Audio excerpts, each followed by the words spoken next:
네, 안녕하십니까. 깡스 인사이드 강재운영입니다.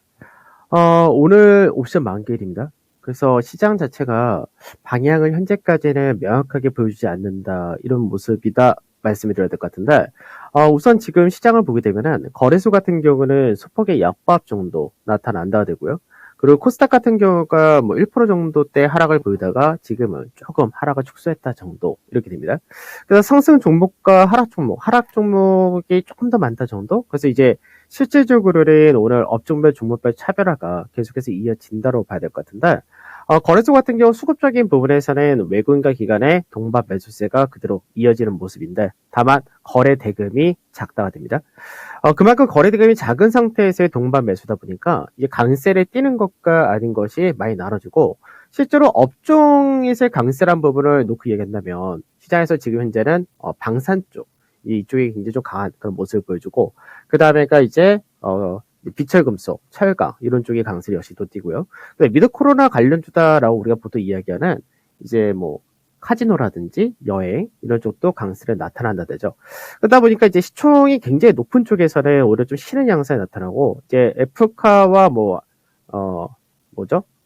BMW, 벤츠사에다가 이제 전장 부품 납품했다는 LG전자. 이쪽에서가 상당히 좀 강한 모습 보여준다. 그래서 오늘 현재 흐름을 볼 때는 종목별 성향이 좀 강하다 이렇게 봐야 되는데, 여기서 이제 시총 최상위군을 보게 되면은 실질적으로 거래대금이 작은 상태이기 때문에, 여기서 이제 외국인들이 오후장에 어떻게 움직이느냐에 따라서 오늘 시장은 오늘 그냥 뭐 하루 쉬었다 간다 이렇게 될 수도 있고, 아니면 굉장히 강하게 움직일 수도 있다. 양쪽이 다 열려 있다고 보셔야 될 것 같습니다. 간단하게 이제 시장에서 좀 체크를 해보도록 하죠. 오랜만에 좀 차트 좀 볼까요? 우선 이제 선물 차트 한번 보도록 하겠습니다. 선물 차트를 보게 되면, 이 선물 차트는 이제 기대하는 부분은 이제 이 상단 자리를 넘어가는 거를, 이번 주 최소한 붙여주거나 넘어가주면 제일 좋다, 이렇게 보고 있는데, 이 자리가 나올지는 아직까지 좀 더 봐야 될 것 같습니다. 다만 지금 전체적으로 볼 때는 이제 앞전에 박스권 매물 상단 자리, 이 라인대에서 지금 현재 앞전에 이탈한 다시 회복 지지를 받아주는 모습인데, 여기가 이제 실질적으로는 추세를 돌파하고 지지를 받는다 이렇게 봐도 현재는 무방한 상태입니다. 그래서 거래대금 없이 무난히 움직인다 이렇게 된 케이스인 거고, 그 다음 이제 옵션 쪽에서가 이제 오늘 아무래도 만기이다 보니까 여기가 좀 중요한데, 지금 현재 외국인들이 많이 시장에서 하락 쪽에 대한 무게를 실어둔다 이렇게 되면은 실질적으로 풋에 대한 매도를 나타내서 안 된다가 됩니다. 그래서 현재는 풋에 대한 매도와 콜에 대한 매도를 같이 나눠서 간다 이렇게 되는데, 풋에 대한 매도가 좀 더 우세하다 이렇게 보시면 될 것 같습니다. 이 말은 뭐냐면은 시장에서 오늘 이제 만기 자체를 그냥 무난하게 끝난다, 또는 시장에서 조금 더 반등 쪽에다 무게 실어줄 수 있다 이렇게 생각하시면 되겠죠.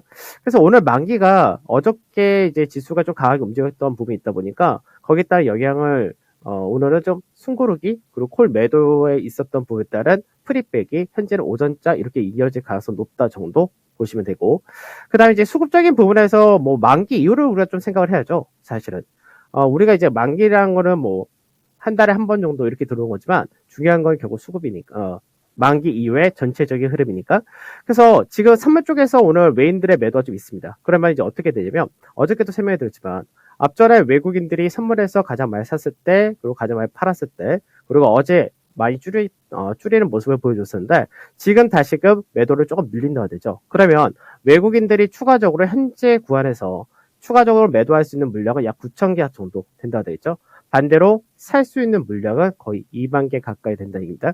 그러니까 시장 자체가 오히려 조정이랑 폭 자체를 세게 나올 수 없는 구조는 동일하다가 되는 거기 때문에, 시장에서 오히려 조정은 매수의 기로 활용을 한 것이 좋다, 이 관점도 동일하게 가시면 될 것 같습니다.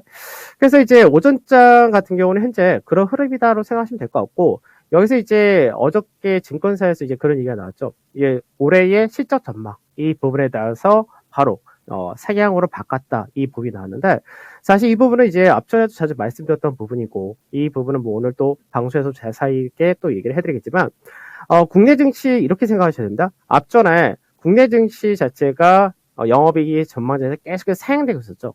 이게 2021년 6월 7월 달까지는 상향세가 이어지고 있는 그런 모습이었었는데, 이때가 이제 257조 정도 됩니다. 영업이익을 기준으로 할 때는. 근데 이때 계속해서 행보를 했다 이 부분이 있었죠. 이때가 이제 종합주가지수 얘기할 때는 3,300포인트였습니다. 그러다가 시장에서 8월 달에 이제 반도체에 대한 목표 주가, 반도체에 대한 전망이 하향이 되고, 그러면서 이제 어디까지 떨어졌으면 246조까지 약 10조 정도를 떨어뜨렸던 거죠. 그래서 이 부분과 더불어서 국내 증시에 대한 전망 자체가 올해 굉장히 부정적으로 나타났던 케이스인데, 실제로 반도체에 대해서 전망이 다시금 회복시켰고요. 인플레이션에 대한 부분도 어느 정도 완화시키는 그런 상태가 되다 보니까 다시 현재는 실적 전망이 254조 정도까지 올라왔다 됩니다. 즉 시장에서 지금 이것도 더 올라가야 될 겁니다. 그러니까 시장 자체가 앞전에 3,300일 때도 전혀 부담이 없었다라는 영업이익 자체를 다시 올라왔기 때문에 지금 현재 지수가 3,000도 안 되니까 여전히 위쪽 업사이드가 굉장히 큰 구조를 만든다. 그러니까 국내 증시에서 문제됐던 외국인이 없었던 부분, 그 밸류가 재평가를 받아야 될 부분, 그리고 인플레이션이라든지 여러 가지 우려했었던 부분은 다 거의 다 끝내놓은 상태에서 실적 자체도 돌아가는 증시이기 때문에 시장에 대해서 여전히 좋은 쪽으로 생각하셔도 문제없다. 이렇게 말씀을 드려야 될 것 같고요. 그 다음에 이제, 추가적으로 이제 미선물도 잠깐 이건 생각을 하셔야 될 것 같은데, 왜 코스닥이 약하냐는 부분은 자주 말씀드렸으니까 그 부분 새로운 부분이 아닌데, 지금 현재 미선물을 잠깐 보죠. 나스닥 100 선물입니다. 나스닥 100 선물을 보게 되면, 나스닥은 지금 현재 약간 불안불안한 위치에서 왔다 갔다 하고 있기 때문에, 그래서 사실 이 부분이 성장주를 중심으로 한 조정, 이 부분이 계속해서 우려가 되는 거죠. 그래서 나스닥 같은 경우는 지금 나스닥 100 선물입니다.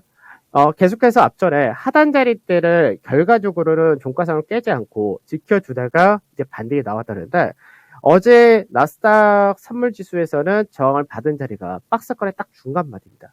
그래서 지금 현재 이 자리대를 저항으로 인식한 거고, 그러고 나서 하단 지지는 바로 또 강하게 반등이 나왔던 이 라인대에서 지지를 받아주기 때문에 실질적으로 해서 왔다 갔다 하는데, 이제 나중에 중요한 건 뭐냐면 나스닥 지수 자체가 현재는 단기적으로 볼 때는 이런 식으로도 해석할 수 있는데, 이런 과정을 보이면서 움직인다면 국내 기술주라든지 코스닥이라는 것도 제한적인 하락이거나 아니면 반등을 나올 수 있는 소지가 여전히 열려 있다는 건데, 만약 여기서 추가적인 조정이 떨어진다 되면은 역시 좀 더 국내 증시에서 기술주라든지 성장주 쪽에서가 영향을 좀 더 받을 수 있다는 거, 여기까지 생각을 하셔야 될 것 같습니다.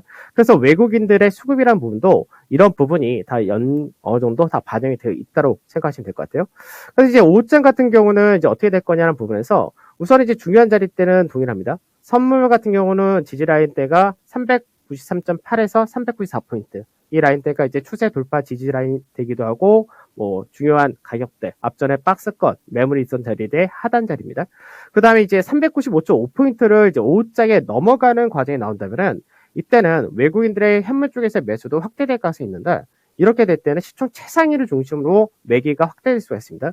이렇게 되면 지수 자체를 위쪽으로 좀 더 강하게 올려서 마감할 가능성이 높다 보시면 될 것 같고요.